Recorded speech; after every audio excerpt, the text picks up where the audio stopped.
Close your eyes and imagine yourself wandering through a dense jungle, the hot sun beating down on your skin. You push through the thick foliage, hacking at vines with a machete, the sweat dripping down your face. Suddenly, you come upon a clearing, and there, in the center of the space, stands a sparkling pool of crystal clear water. Could this be it? What you've been searching for your entire life? The legendary Fountain of Youth? As you step closer, you see that the water is shimmering with a golden glow, and you feel a strange energy running through your body. You dip your hand into the water and take a sip. You feel a wave of youthfulness and health wash over you. Your skin feels tighter, your joints less painful, and your mind clearer than it has been in years. Yes, you have found it, the one and only Fountain of Youth. The story of the Fountain of Youth has been told for many years in cultures around the world. The legend suggests that there is a magical fountain that has the power to restore youth and health to those who drink from it. The story has captured the imagination of people around the world, and many have tried to find it, but no one has ever been able to locate the spring or even prove that it's real. So where did this story come from, and why did people believe in it? Let's explore these stories and find out.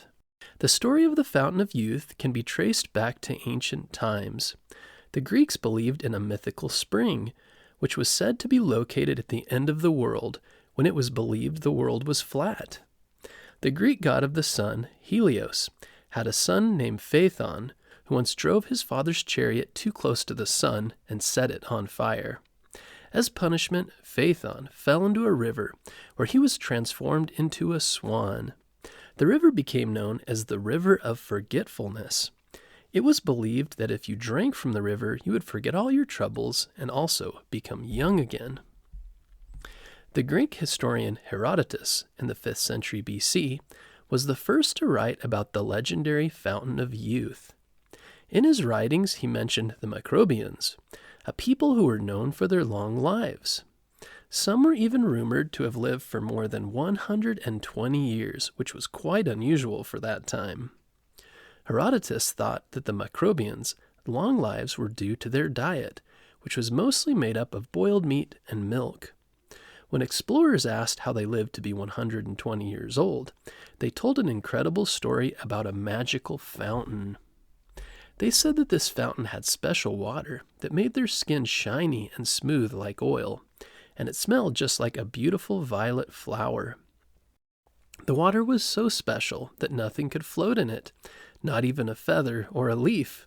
Everything sank right to the bottom.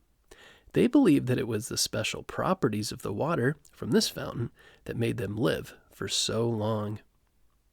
In the Middle Ages, the Fountain of Youth was also related to the Philosopher's Stone.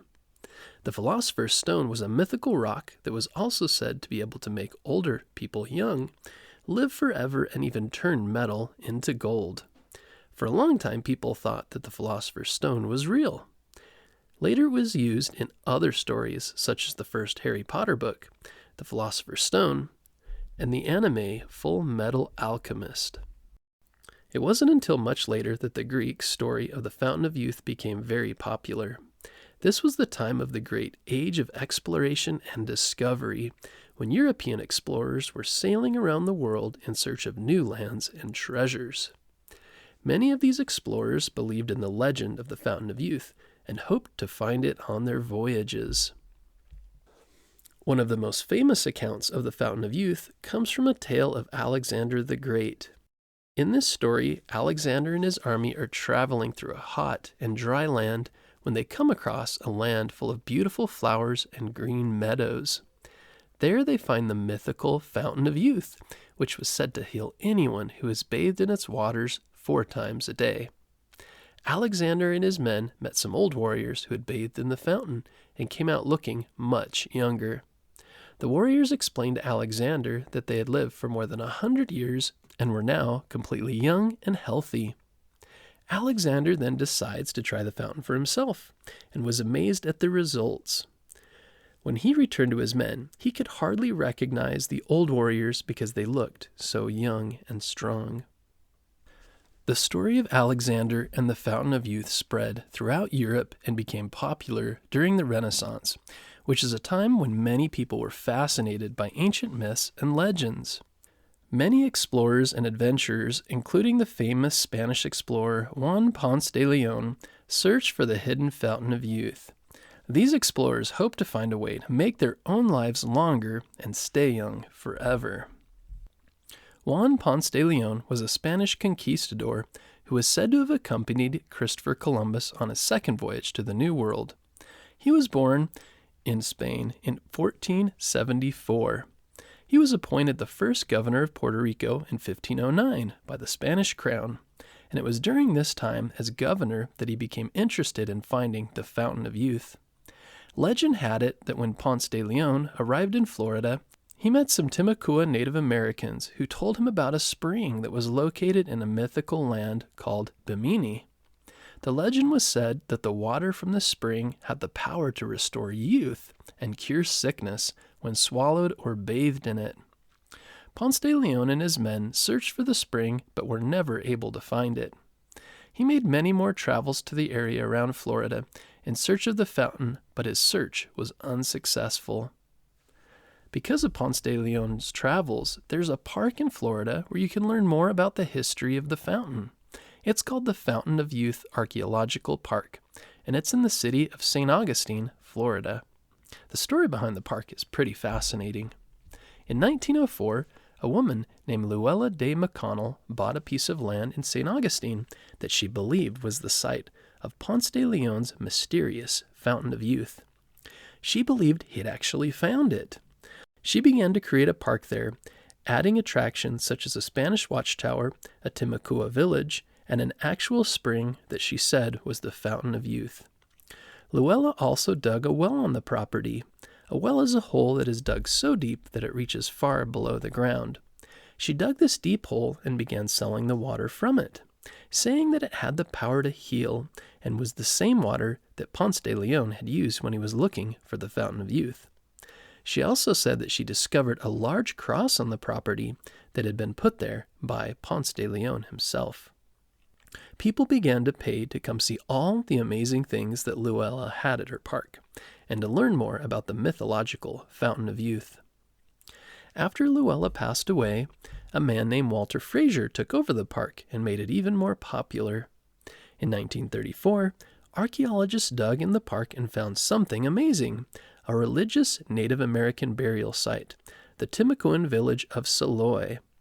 The Timucua people lived in northeast and north-central Florida and southeast Georgia from as early as 1100 CE. They were the largest indigenous group in the area and consisted of about 35 chiefdoms, many leading thousands of people. The dig site also pointed to the park being the location of the first Christian mission in the United States. This mission was started by Franciscan friars in 1587. Over the years, more and more items were found that proved the park was home to the Timucua peoples and the location of the first European settlement in North America. Today, the park has lots of interesting artifacts and exhibits that tell the story of the Fountain of Youth and the people who searched for it. So if you're ever in Florida and want to learn more about the Fountain of Youth, be sure to check out the Fountain of Youth Archaeological Park. As we've learned, many people have searched for the Fountain of Youth throughout history, hoping to find its magical waters that could grant them eternal youth and life. But perhaps the real Fountain of Youth is not a physical place or object, but something that comes from within us.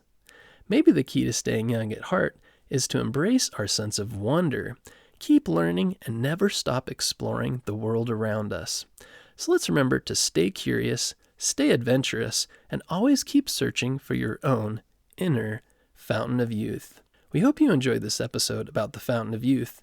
Be sure to tune in next Monday for a new episode.